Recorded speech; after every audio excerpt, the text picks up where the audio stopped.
Target has launched a fresh new floral brand, Chris. According to a Target press release, Target announced that it is expanding its floral offerings with the launch of Good Little Garden, the retailer's first standalone floral-owned brand. Whether shopping for special occasions like Mother's Day or to simply brighten their own day, consumers now have more fresh flowers and potted plants to choose from on their Target run all year long, starting at just $6. Good Little Garden includes more than 60 options across seasonal and everyday assortments of fresh, colorful blooms and plants, including bouquets of fresh-cut roses, tulips, carnations, and mixed flowers starting at $6, potted plants and florals, including succulents and orchids, starting at $15, and special occasion plants and flowers for Mother's Day, Father's Day, graduations, and beyond, starting at $10. Chris, do you like the smell of Target's new floral-owned brand? Oh man, great question, Ed. In a word, no, I don't. And the reason I say that is I don't remember exactly when, but Target was in the potted plant business years ago, and if memory serves, they got out of it because there just wasn't that much money to be made, especially against the operational costs of running it. Sure.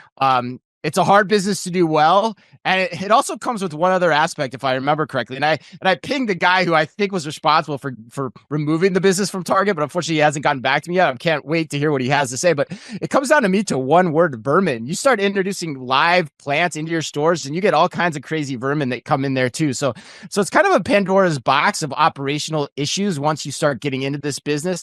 And at the end of the day, it's marginal added value at best. This is never going to be one of Target's vaunted billion-dollar brands like Cornell likes to harp on about, because This is a true introduction of a new own brand into what is probably a very small, annual sales volume category, as opposed to a brand reskin of a category that was already doing $100 billion before slapping a new Target owned brand on it, or a brand label on it, which is what Target generally likes to do. So I think this story is silly. I think it's fine. Go ahead, introduce it, but careful what you wish for, because it could have a lot of operational dynamics down the roads, and you might be having to pull this out, as well, because lots of people have come before you have tried it and they haven't. There are all these categories like this too, and back when I was merchandising, like some people want to bring paint in the store, and it brings all those dimensions. Florals were always coming up. It's I don't know. It's just like kind of those, it's kind of that whole thing about man, Target, just stick to your guns and do what you do and do it the right way and do it well. I don't know. Yeah, I was really puzzled when I heard this. I had to really dig in. This is one of those articles where you see the headline come up and I was like, I have to find out more about this immediately, because you're right. It does seem like a highly volatile category to bring in as a growth vehicle when you think about all the stuff that you're talking about. I know you have a special spot in your heart for the vermin argument, but you also sell food, so you're also dealing with vermin because of that. You have it somewhere there too, but it's a little bit different, yeah. But these things are alive. That's the number one thing, temperature control and all these things. But then I thought about this some more last night, and maybe it was part of a fever dream. But when I was reading through the article, okay, so they increased their floral business that they started with their oh my gosh, what is it? The Sparks line. What's the line? I'm totally forgetting it. Oh yeah, Spritz. I know that. Spritz. Yeah, Spritz. Okay, yeah, so right. they started. Good grab. Oh my gosh, they started this with their Spritz line back in 2020, and they've seen the business increase 3 times. And at first, I was like, yeah, it's just not that appealing to me, and I don't think of Target as a destination where I would go for these types of flowers. No, but where I do like to go to buy plants, and I always buy plants, especially around that $6 price point, Trader Joe's. I am always buying, and you see, they're doing a booming business with floral. I tried to pull and see if I could find the exact sales stats for that specific category, and I wasn't able to in time for the show, but I'm still going to dig into.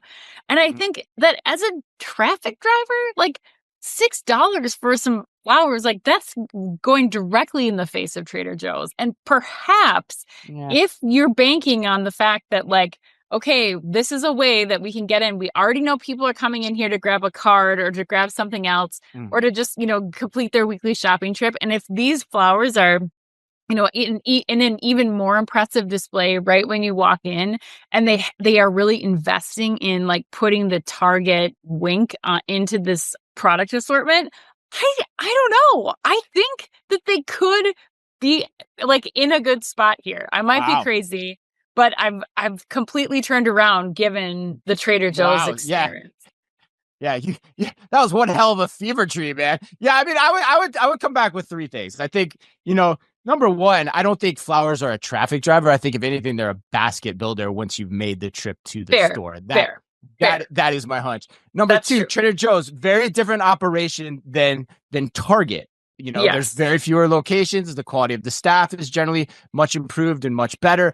And the store is not as big. There aren't as many things to focus on and distract, so that it enables them, and they put it up at the front of the store, enables them to execute this and operationalize it a little bit better. And the last point I'd make, the spritz callback, like 300, what they say, 300% or whatever, like 3 times as much sales they saw in the growth. That number's nothing. Like when you go from zero to something, your numbers should be like exponentially more than that. So that actually makes me go, wow, what are you guys grabbing here when you're quoting a number that's as low as 300% growth? Like when you're Right. not in the category and you're getting into it, you should be at like factors of 10, 20 times that. So like, I don't know. It just doesn't make sense to me. But I don't know. But Did I convince you, or like no, you I don't still know. clenching See, to the sweaty sheets of the fever dream, man? I thought I actually was thinking the opposite. I was like, if Trader Joe's can pull this off from like a logistical standpoint, when you have things that are living that you need to keep alive and fresh, like I actually was thinking that if Trader Joe's can do it in an 8,000 square foot box, Target certainly should be able to find the room to do this in a 100,000 plus square foot box. And then the other part is like, I think the spritz thing was a test like early on. I don't think they were putting the full like Target mojo into that line. I think it was somebody else owned it. They were bringing the flowers in. Like this is Target's own brand. So I do think that that's enough volume or enough of an interest spike for me to like actually go in and test this as a concept. And my fingers are crossed. I hope that Target has made this into like a more fun and funky, like if you look at Trader Joe's, like they do cool seasonal potting and other things that like Mm-hmm. make these giftable and fun. So I think if that's a possibility, then I want to see that through. But I mean, I'm probably wrong for all the So reasons if that you're you a, just if talked. you're a bet on which side of the ledger are you? Like 60% liking this idea, 90% liking this idea? It feels like you're like 55-60 range. I don't like betting. I don't like the bets that you're making me make on this show because I just want to like see it through without there being any monetary No, engagement. no I just monetary. want Just like how confident are you in your call? That's all I'm asking. No monetary bet. Like just so the audience knows, like how confident are you in your I'm call? Like over 50. I'll do the over. over I'm 50. over 50. Okay, Yeah. over 50. All right. Well, I'd assume so if you're confident in the call, you're over 50. But anyway, Yeah. all right. You don't want to put a number on it. 60, Okay. 60% maybe. I don't know. 60. All right. I'm just looking for a relative number because, like, if you're 90, that's a big difference in being 60. No, I'm not 90 No. because of the reasons Okay. that you stated. Like because of all the things that, and you are a merchant, you would know better than I would. I just think that it's definitely something I would have tested if I was still at Target right now. Like I went from what the hell are they doing to all right, let's try it out and see if this is something that Yeah. we can own or take share from a Trader Joe's.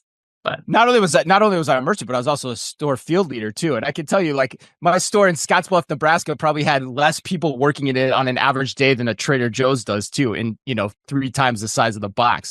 So there's dynamics here at play. But anyway, let's keep moving.